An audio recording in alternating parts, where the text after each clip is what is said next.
My father didn't shout when he tried to erase me. He just leaned back in the chair at my own dining table, looked me in the eye, and said, "It's your duty to pay for her wedding." My mother folded her napkin like this was etiquette, not execution. And Brooke, my little sister, kept a soft, satisfied smile, the kind she's worn her whole life when someone else was about to lose so she could win. I didn't cry. I didn't plead. I stood up, pushed my chair in, and said the calmest sentence I've ever spoken. "You have 24 hours to leave my house." And that was the moment everything shifted. My name is Daisy, and for most of my life, I thought keeping the peace was the same thing as keeping a family. I was the kid who learned early how to stay quiet, how to handle things myself, how to never be a problem. When other kids were begging their parents for rides to school dances, I was stocking shelves at a corner store trying to save enough to cover my first community college class. My parents, Arthur and Evelyn, liked to tell people they raised an independent daughter. What they never mentioned was that independence wasn't a trait they nurtured. It was a survival skill I had to grow. And then there was Brooke, my younger sister.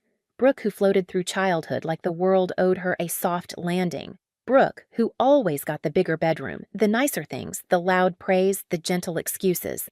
When Arthur lost his accounting job 3 years ago, they showed up at my doorstep with 2 suitcases and an unspoken expectation that my success meant their safety net. They said it would be temporary. Temporary somehow became them settling into my home so thoroughly that it stopped feeling like mine. The night they arrived, my mother walked straight into my kitchen and began rearranging drawers. She didn't ask, she didn't look up. Just said, "You'll thank me, dear. Efficiency matters." Arthur took over my home office within an hour, claiming he needed the space for a job search I never once saw him actually conduct. And Brooke, who was supposed to only visit for a few days, walked into my master bedroom, spun in a slow circle, and said, "This feels more like my vibe." By the end of the week, I was in the old guest room on a narrow bed I once bought for visiting friends. Bills doubled, then tripled. Someone kept adjusting the thermostat to a comfortable 72 as if I were running a resort.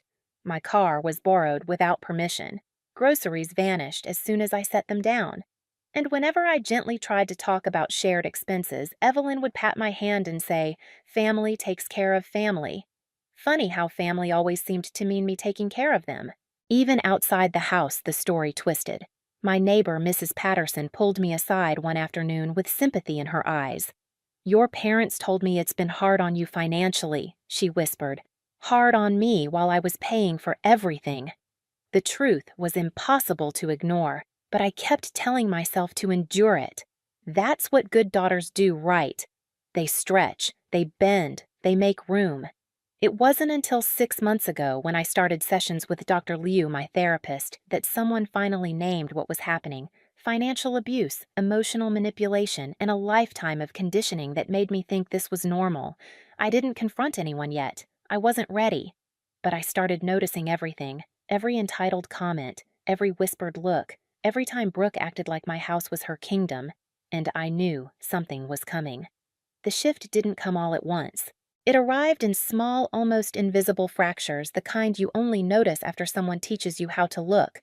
Dr. Liu had told me during one session, "You've been trained to normalize chaos. Start paying attention to the details you've been taught to ignore." So I did, and once I started, I couldn't stop. It began with the bills. One Saturday morning, I sat at the dining table, the same one I used to eat takeout at after late nights at the firm, and opened the stack of payments I'd been avoiding. Electric, water, groceries, gas, household supplies.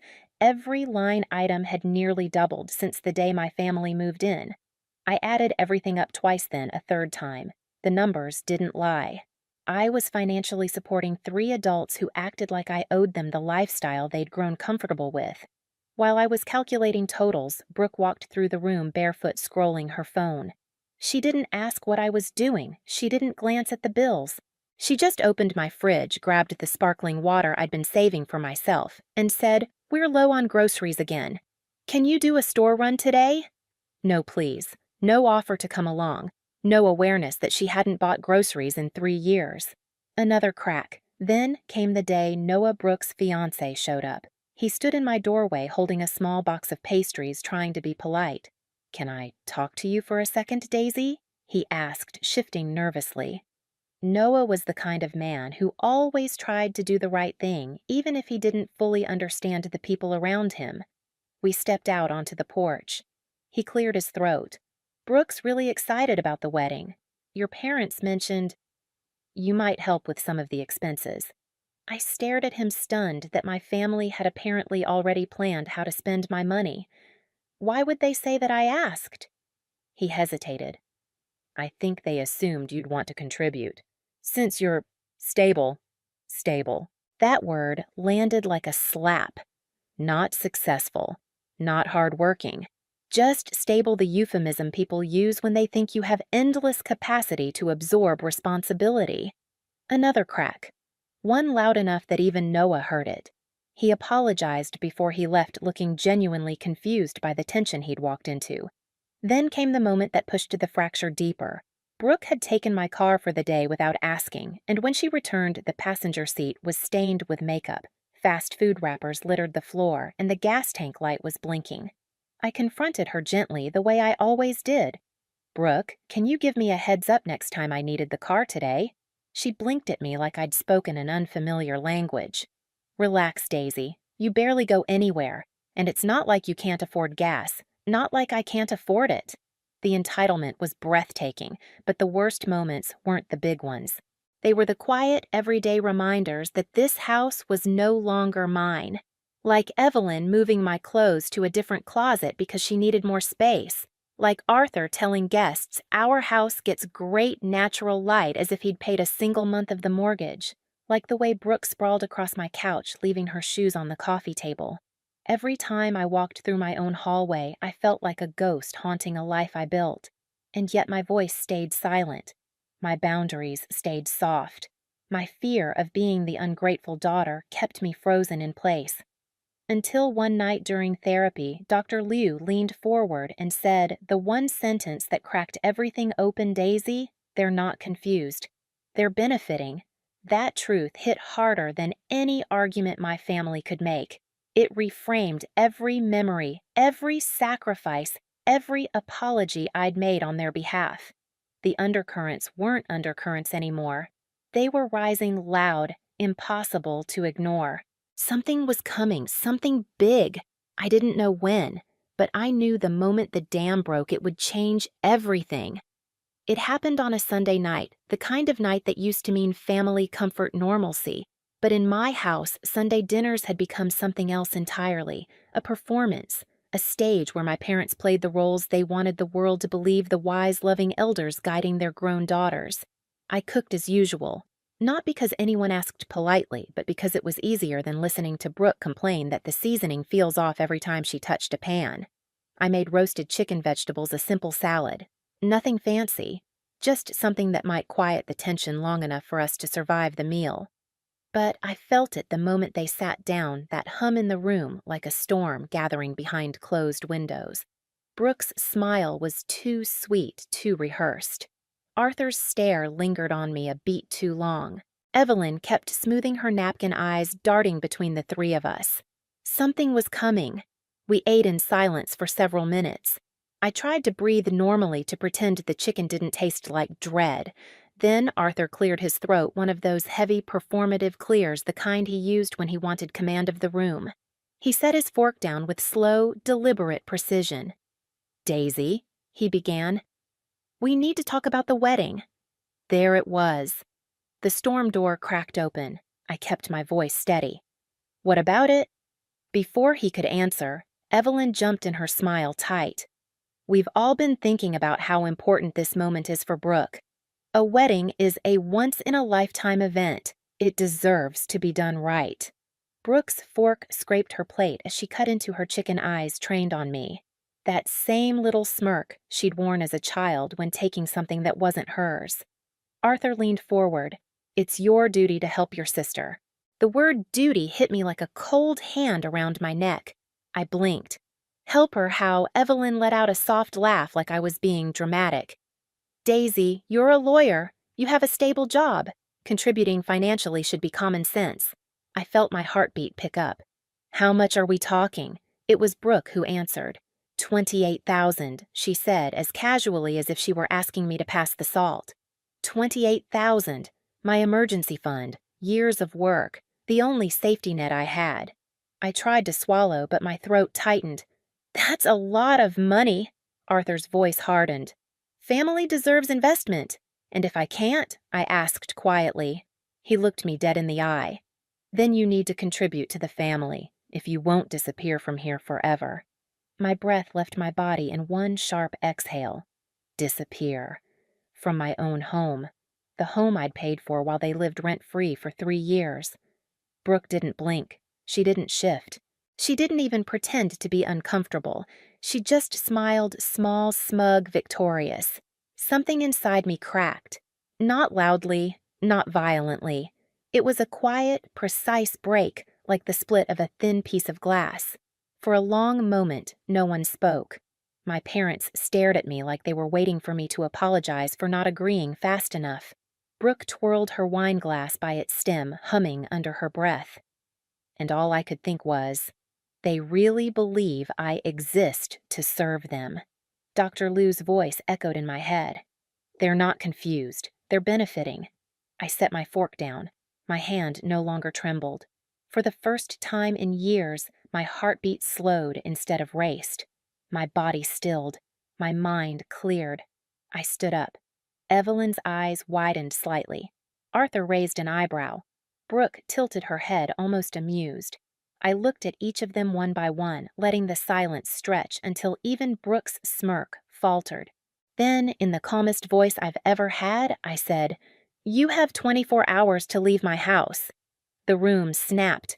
Arthur shot to his feet. "You ungrateful," I raised a hand.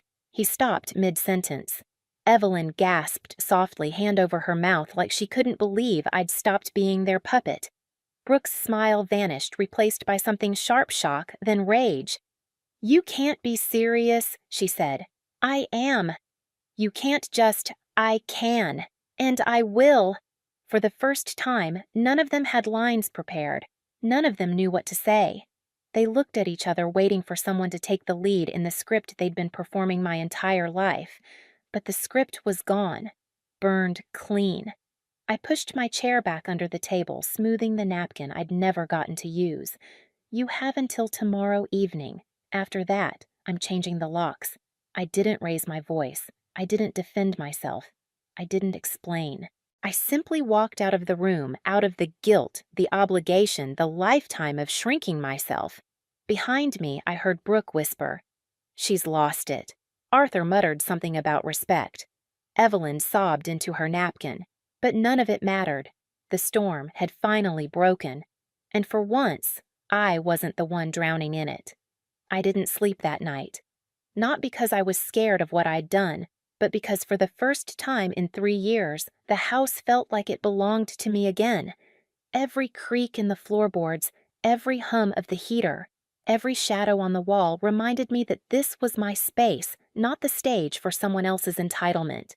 I sat in the dim light of my living room legs, folded under me on the couch Brooke always commandeered, and let the silence settle. Real silence. Not the kind broken by Brooke's gossip calls, or Arthur's TV blaring golf tournaments, or Evelyn's constant commentary about how a home should run. At 2 a.m., I opened my laptop and reviewed everything I knew legally about removing long-term guests. As a criminal defense attorney, property law wasn't my specialty. But I didn't need specialty to know I was well within my rights. They were not tenants. They had no lease. They paid nothing. They contributed nothing. By 3 a.m., I'd scheduled a locksmith to come the next evening. By 4 a.m., I'd made a list of every item in the house that was mine, and it was almost everything. By 6 a.m., I brewed coffee and stared out the window as the sun rose, painting the sky in soft orange colors I hadn't noticed in months. At 7 a.m. sharp, I walked down the hall and knocked on the door of the master bedroom, my master bedroom, the one Brooke had claimed fit her vibe the first week they moved in. Arthur opened the door wearing a robe that wasn't his one I'd bought years ago from a boutique downtown. His face was puffy and irritated. "What now?" he snapped. "I'm reminding you, I said my voice calm steady, the same voice I used when addressing judges. You have 24 hours left." He scoffed. "You're being dramatic." "No," I said. "I've been patient. You're experiencing the difference. Behind him, Brooke sat straight up in bed, hair wild, eyes wide. You're really doing this, she demanded. Yes. Evelyn appeared at the doorway of the hallway bathroom, clutching her robe like she was in a bad play. Daisy, sweetheart, don't do something you'll regret. I looked at her evenly. I regret letting it get this far. And then I walked away. They spent the morning in chaos, quiet chaos, the kind where whispers feel louder than screams. Doors opened and shut, suitcases zipped, cabinets slammed. But no one approached me. By noon, their strategy changed. They gathered in the living room like a tribunal. Arthur sat forward, hands steepled. Evelyn perched on the edge of the couch, tear tracks down her cheeks. Brooke crossed her arms tightly, face twisted in a pout I'd seen my entire life. Daisy, Arthur began. We think you need to reconsider. No, I said simply. Evelyn tried next. Where will we go? We have no savings, no plan. This is cruel. Cruel. The word almost made me laugh. I stared at her. You moved into my home without asking. You took my bedroom, my office, my money, for 3 years. And I stayed quiet. Now I set one boundary, and suddenly I'm cruel. Brooke shot to her feet. You're jealous, that's what this is. You don't want me to have a beautiful wedding because you can't stand that things come easily to me. I stood too slowly, letting the moment breathe. I'm not jealous, Brooke. I'm exhausted. She blinked, confused. That wasn't a script she'd rehearsed for. Arthur's voice rose. Family sticks together. You don't kick family out. I didn't kick you out, I said. You gave me a choice at dinner. Pay or disappear. You just didn't expect me to choose myself. The room stilled. No one had an answer for that. By early evening, they were still there, still arguing, still pleading, still pretending the consequences weren't real. So I picked up my phone, dialed the number. Let them hear it ring. Arthur's face drained of color. You wouldn't. Watch me. The dispatcher answered, but before I could say a word, Arthur's hand shot up in surrender. Fine, he hissed. We'll go. For the next 2 hours, I watched them pack, not with anger, not with satisfaction, with clarity. Evelyn wrapped dishes she'd bought without asking, muttering about how ungrateful you turned out. Arthur stomped through the house like he was leaving a kingdom he'd ruled. Brooke slammed dresser drawers so loudly I thought they'd crack. But the louder they were, the calmer I felt. A strange, deep calm, the kind that settles when you finally stop drowning. At 9:23 p.m., they stood at the front door with their bags. Evelyn turned to me, eyes glistening. I hope you're happy, she whispered. I hope I will be, I said. Brooke didn't look at me. Noah's car pulled up at the curb, and she stomped toward it without a word. Arthur lingered, jaw clenched, then stepped out into the cold night without another glance. I shut the door behind them, locked it, leaned my forehead against the wood, and for the first time in years the house was mine, the air was mine, the silence was mine. I walked through every room they'd taken over the bedroom, the office, the kitchen. There were dent-stained scratches, but under all of it the bones of my life were still there. I breathed in, slow, steady. Peace didn't arrive like a celebration. It arrived like a long exhale, one I hadn't realized I'd been holding for 3 years. The first morning alone felt unreal. I woke up expecting footsteps in the hallway, Brooke's voice echoing through the walls, Arthur's cough, Evelyn clattering dishes she never washed afterward. But there was nothing, just the soft hum of the heater and a patch of sunlight warming the foot of my bed. My bed in my master bedroom reclaimed at last. I made coffee in a quiet kitchen. Real quiet, not the tense performative kind we'd all been suffocating under. I didn't rush. I didn't tiptoe. I didn't brace myself for a complaint the moment I set the mug down. Later that week, Ruby stopped by. She stood in the doorway looking around like she was seeing the house for the first time. I didn't realize how heavy it felt in here, she murmured. But now, Daisy, you look 10 years lighter. I hadn't noticed it on my own, but she was right. The house breathed. And so did I. Bills shrank back to normal. My fridge stayed full. My car stayed where I parked it. And the quiet felt like medicine. Then, almost 3 weeks after they left, the phone rang at 2:08 a.m. I knew even before I looked who it was. Brooke. Her voice trembled the moment I answered. Daisy. I need help. Those words hit me harder than the ultimatum ever had, because they were real. Not manipulative, not smug, real fear, real desperation. What's wrong? I asked. A shaky breath. I'm pregnant. My heart dropped. Not out of panic, out of recognition. This was the moment my family always used to pull me back in. A crisis, a plea, a demand wrapped in vulnerability. I can't afford anything, she whispered. Not appointments, not rent, not anything. I don't know what to do. Please, I need you. Old instinct surged, fix it, save her, swallow yourself so she can breathe. But Dr. Liu's voice rose louder. If you rescue her from her choices, she'll never learn to stand. I sat up, steadying my voice. Brooke, I'm sorry you're scared. I really am. But I can't be your only safety net anymore. A small sob. So, you're abandoning me? No, I said softly. I'm giving you resources, not my life. I told her about programs, assistance options, places that help women exactly in her situation. Practical steps, not self-sacrifice. She cried harder. Then the line went quiet. She didn't say goodbye. I didn't call back. In the weeks that followed, updates trickled through the family vine. Brooke moved into a maternity support program. She found part-time work at a daycare. She was managing. Not perfectly, not gracefully, but managing. And for the first time, she was doing it without me breaking myself to hold her up. Boundaries don't feel triumphant. They feel clean. Painful sometimes, but clean. A year has passed since that night in my dining room. My parents now rent a modest studio on the north side of the city.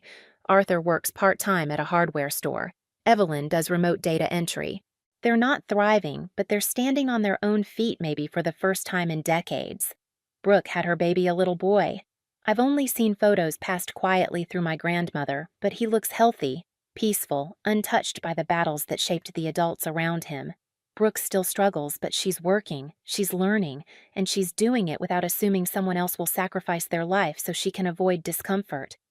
As for me, my home is quiet, my savings are intact, my mornings are mine again.